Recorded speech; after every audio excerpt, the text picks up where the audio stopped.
So yan,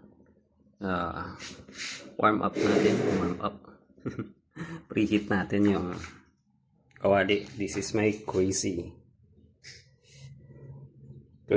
idea. This is my craziest idea. So magro-roast tayo guys sa kaldero ko. Pero syempre, na pre-season na yan. Nag-roast na ako nung una.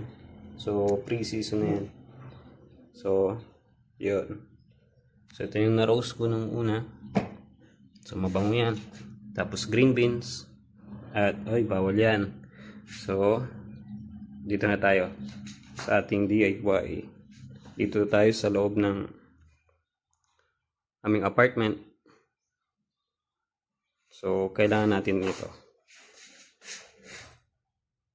para lumabas yung hangin. Yun.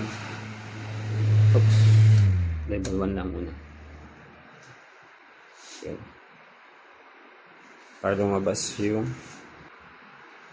usok.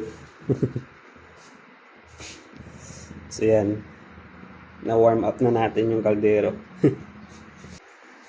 Tignan natin kung gagana to. Yan na. Let's pour. Yun.